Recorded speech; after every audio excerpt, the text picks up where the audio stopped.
All right. We are going to read a new book today. It's a nonfiction book called Owen and Mzi. Before we get started with it, I want you to think about friendship for a second. Why do people or living things need friendships? Why do you think we need friendships? Go ahead, Ash. Start us off. Then I think we need friendships because if we don't have friendships, then you won't know people and you won't be able to get help with people or do fun things. Okay, John, what are you thinking? You can't work together if a wolf by itself could maybe couldn't survive, but if it joined pack it could. Good, so you're thinking about how animals need relationships too. What are you thinking? If your parents aren't around, you wouldn't have anyone to comfort you. Yeah. Yeah, friends offer us, relationships offer us help and comfort and fun, so much important things. This is a story about a remarkable friendship. And if you look at the cover, you can see that it's a friendship between a hippopotamus and a tortoise. So this is a really unique friendship. The hippopotamus name is Owen, and the tortoise name is Mzi. It's hard for me to say it. But it's if you think about M-M-Z-A-Y, so Mzee, I think that's how you do his name. So they live in an animal sanctuary together in Kenya, which is in Africa. If you take a look at the very back of your book, there's a section called More About. It looks like this. Behind all this part. There you go. Did you find it, John? So this is the More About section. Anytime that you're reading this book, if you're just, you're I'm not really sure where Kenya is, I'm not really sure where Africa is, this is a little mini reference section that's in the back of your book, and there's little maps of where everything's taking place, so you can always look at this if you feel confused while you're reading. Okay, flip back to the beginning. Neither of these animals can live in the wild anymore, so they live in the sanctuary where they can be cared for, but they're also free in the sanctuary. They can roam around. It's not like a zoo, okay? So this is the story of how they forged their friendship. Go ahead and turn over to there's a letter. It says, "Dear friends." See it? Okay. So this part is a letter from the writers of the book, and it tells where they got their ideas and why they wanted to write it. This is unique for a book because if you look at the bottom paragraph, it gives us the author's message. Usually we have to figure out, we have to think to ourselves, why did the author write this book? This tells us exactly why the author wrote this book. So make sure you take a second to read this and get that in your mind before you read on to the story. Go ahead and turn the page. And turn it one more time. Can you turn the page, bud? And one more time.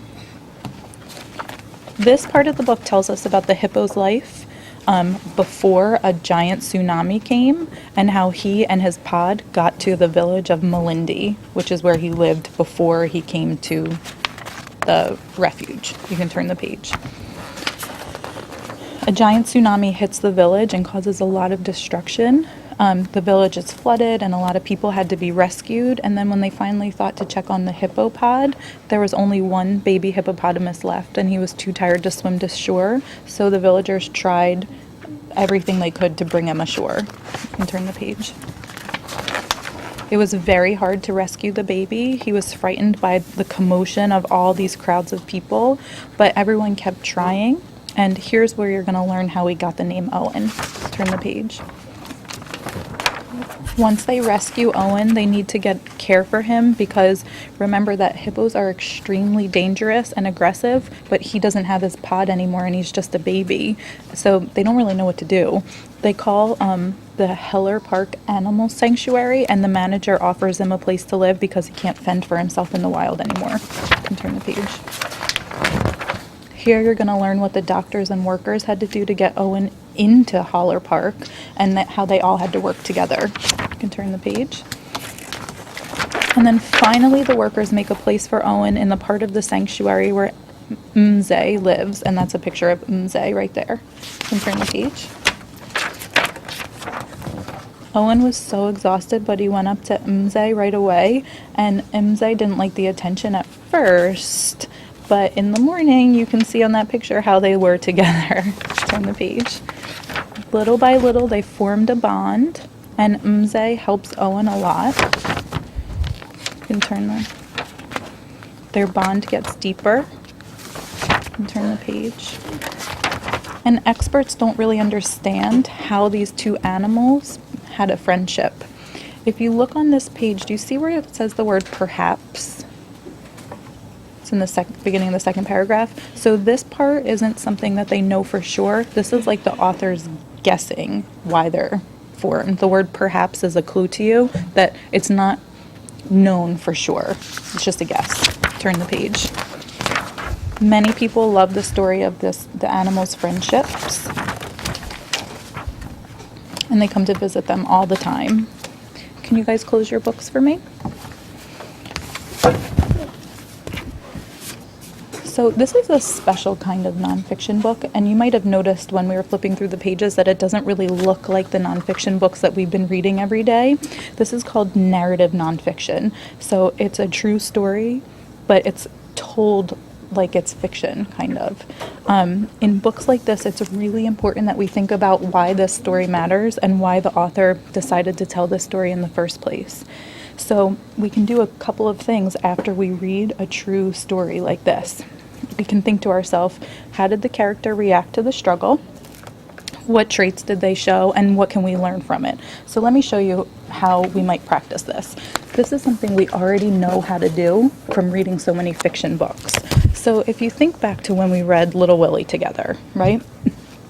We knew that Little Willie faced a lot of struggles. We learned about his character, and then we learned from the way that he handled his struggles. We learned things that we could use in our own life. For example, one struggle was that grandfather was sick. Little Willie decided to help him save the farm, and this showed us that Little Willie was a problem solver. Another struggle was that he couldn't get money from the bank, so he decided he would try a different way to save the farm, and it showed us that Little Willie was flexible and determined. Another struggle was that the race was super hard. It was meant for grown-ups. But instead of giving up, Little Willie just tried even harder, and he trained for the race. This showed us that he's persistent, and he tries and tries again when things are really hard. So we said that what we could learn from Little Willie is that when life is challenging, you can't give up. There was other messages we learned from him too, but do you remember how we learned that from him? So just like we practice this when we're reading fiction books, we can practice this same thing when we're reading like these narrative nonfiction. So what I want you to do today and every day that you read books like this is when you get to the end of the book, I want you to think about what was important in the story, some of the struggles that the characters face and the traits of the characters, and then ask yourself, what can I learn from this character or story? And think of something you can take away for your own life. Does that make sense? Okay, so I want you to open up into your guided reading section, and I want you to, I'm gonna help you make a chart like this. Ash, I know you don't have one, so I'll give you a tab later. Okay? Yeah, in your guided reading section. And I want you to go ahead and grab a pencil if you need one. Can you make a 3-column chart? Yeah. One line. Straight down. No, look at my chart. Straight down. Okay, at the top of the first column, can you write struggle?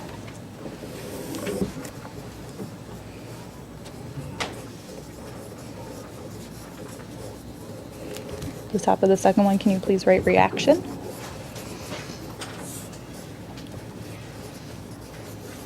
And at the top of the third one, can you write trait this shows? Oh gosh. It's okay if it doesn't fit in just one line.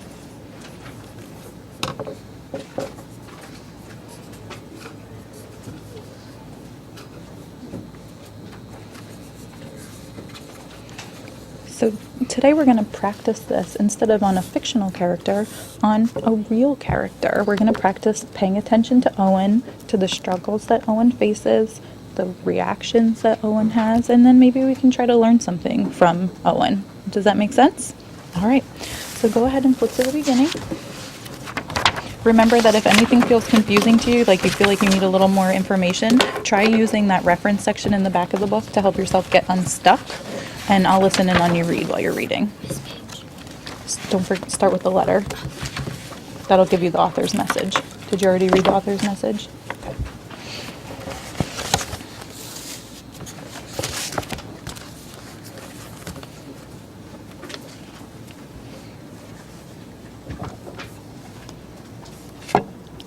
Ashley, can you read to me a little bit? He concentrated Dr. Paula by General Manager of Paula Park, where Owen remains. You can say it however you want, but right here, do you see this right here? It says to say it like this, mze. Mze now lit, and Dr. Paula shared with us the whole story of Owen's dramatic rescue from the sea and the healing that Owen drew from his friendship with Mze. We all decided to write a book together that will share Owen and Mze's adventure for children and adults everywhere. Then Peter Gretsay, a photographer, whose image brought Owen and Mze to the world's attention, happily agreed to take part. Before we knew it, this book was born. We hope that incredible story you're about to read inspires you as much as it has us. It shows us how connected we really are with everyone and everything. It is also a vivid reminder that even when the world seems its blankest, we should never give up. With love and hope, Isabella and I think Craig. It's hard to read his handwriting. So why did they write it? What's their message that they want you to understand at the end? The message is like it's telling like just because they're different species, they can't be friends technically. Okay. What else did they say that they wanted the reader to understand? It showed like how they are connected and how they're friends.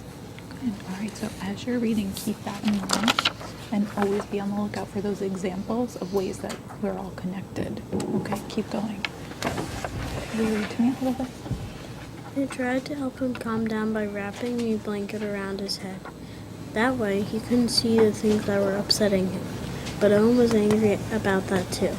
After many hours, about a dozen rescuers managed to move Owen from the pickup into Dr. Paula's truck, tying him so that he would be safe during the long drive to Hollow Park. Everyone tried to make Owen as comfortable as possible.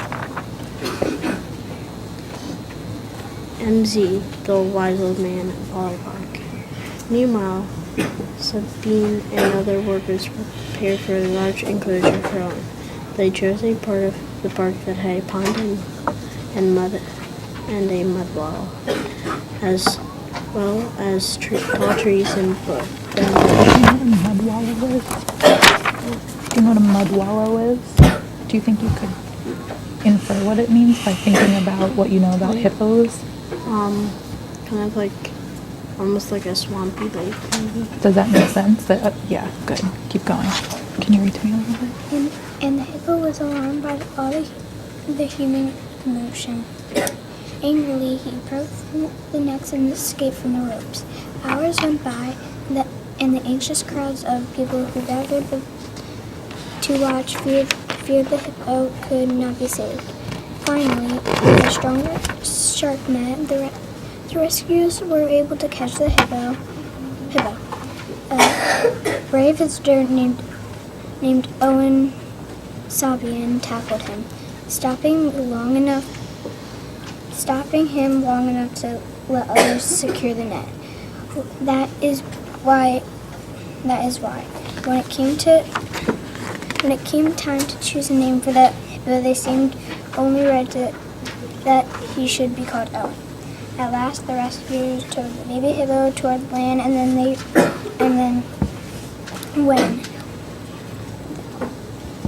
toward land. When they reached shore, a loud, joyous cheer went up from thousands of men, women, boys, and girls. girls who knocked out of the beach. Their happy cries could not be heard almost a mile.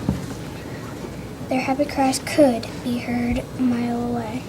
Wrapped in the net, Owen was hoisted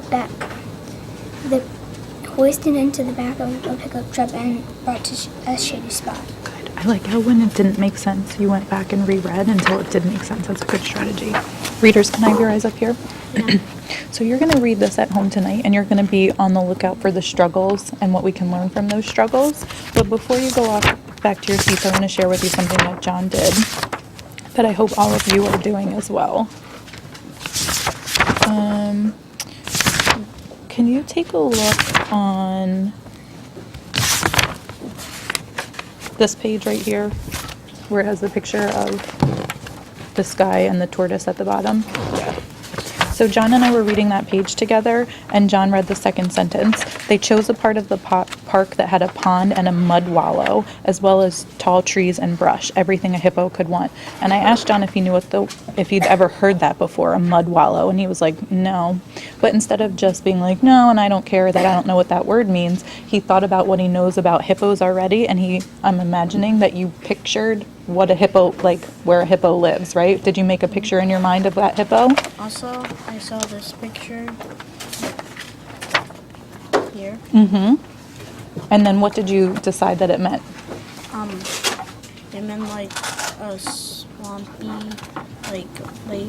Yeah, like a swampy lake. So what John did was he took some information from the text, and he took the mental images that he already has, his schema that he already knows, and he put them together to figure out a new word, which is a mud wallow. So I hope that, John, I hope you're doing that even when we're not reading together, and I hope that all of you do that every single time you read. Okay? All right, you can close your books. You're going to read the rest of this book tonight and take notes in your chart. Get it?